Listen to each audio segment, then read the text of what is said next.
बोल सियावर रामचंद्र भगवान की जय।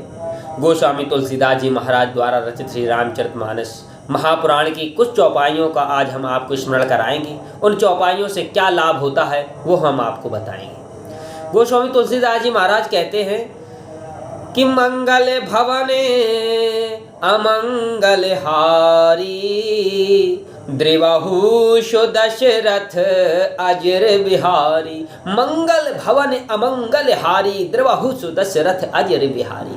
कितनी सुंदर चौपाई गोस्वामी तुलसीदास जी महाराज ने कही है कि अमंगल हारी, अमंगल का नाश करने वाला है। आप कोई भी शुभ कार्य करने से पहले इस चौपाइयों का 5 बार स्मरण कर लो, आपका जो कार्य है वो सदा सिद्ध हो जाएगा। आप किसी समस्या में फंस गए हैं, आप पर कोई भयंकर संकट आ गया है, आपको कुछ दिखाई नहीं दे रहा है, तो आप दीन दयाल बिरद संभारी, हरहु नाथ मम संकट भारी। ये मैं ये नहीं कह रहा हूं, ये आपने चौपाइयां सुनी होंगी, प्रतिदिन आप इन चौपाइयों को सुनते होंगे, लेकिन जब आप पर संकट भयंकर आ जाए, आपके समक्ष जब संकट आ जाए और आपको कोई भी ना दिखाई दे रहा हो, आपको निवारण करने के लिए पहले तो कोई संकट आता है, तो उसका पहले खुद प्रयास करिए उस संकट से दूर हटने के लिए। जब बिल्कुल लास्ट स्टेज आ जाए, बोला अब तो हमारा ये संकट टल ही नहीं सकता, उस समय भगवान की इस चौपाई का स्मरण करने लगिए कि दीन दयाल बिरद संभारी, हरहु नाथ मम संकट भारी। संकट इस तरह से गायब हो जाएगा जैसे आकाश से बादल गायब हो जाया करते हैं। अत्यधिक तेज हवा चलने से आकाश के बादल उड़ जाते हैं, उसी प्रकार संकट भी आपका गायब हो जाएगा भगवान की इस चौपाई का स्मरण करने से। ये प्रमाणित है, 100% सिद्ध है ये चौपाइयाँ, इनको हल्के में मत लें।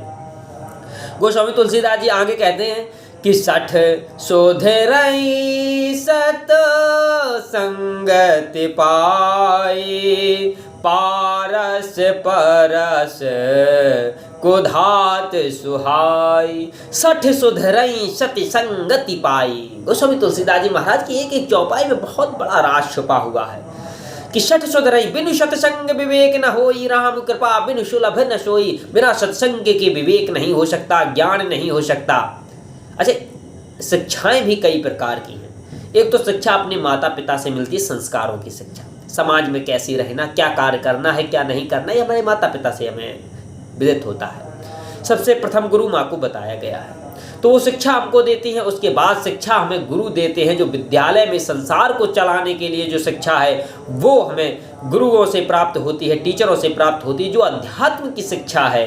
बिनु सत्संग विवेक न होई, जो विवेक है, जो ज्ञान है, जो परमात्मा से जुड़ने का जो मूल है, वो कहाँ से मिलता है? सत्य संगति, अच्छी संगत से मिलता है, संतों की संगत से मिलता है, भागवत महापुराण के श्रवण से मिलता है, श्री रामचरितमानस महापुराण के श्रवण से मिलता है, वेद वेदांग उपनिषद पुराणों के अध्ययन से वो हमें मूल भूत की अनुभूति होती है, वो ज्ञान होता है, दिव्य ज्ञान होता है। इससे हमें धर्म ग्रंथों को पढ़ना चाहिए। 3 प्रकार की शिक्षाएं मनुष्य के अंदर बताई गई हैं। तो बिना सत्संग विवेक न होई, बिना सत्संग के विवेक नहीं हो सकता। गोस्वामी तुलसीदास जी महाराज कहते हैं कि 60 सुधरई सत्संगत पाई। जो दुष्ट लोग होते हैं वो सत्य और अच्छे लोगों की संगति पाकर भी सुधर जाते हैं। ऐसा नहीं है कोई अगर बिगड़ा हुआ है तो वो प्रायश्चित नहीं कर सकता, वो सही राह पर नहीं जा सकता। अगर वो सत्य संगति, अच्छे लोगों की संगति करे तो अवश्य ही वो अपने अच्छे मार्ग पर आ सकता है। तो रामचरितमानस की सत्य सनातन धर्म जो हमारा अभी थोड़ा स्लो हो रहा है, क्योंकि यहाँ पर मानते तो बहुत हैं भगवान को, सत्य सनातन धर्म को मानते बहुत हैं, लेकिन वो जो होना चाहिए, मंगलवार को हनुमान चालीसा का पाठ करना चाहिए। कहाँ करना चाहिए? मंदिर में जाकर करना चाहिए।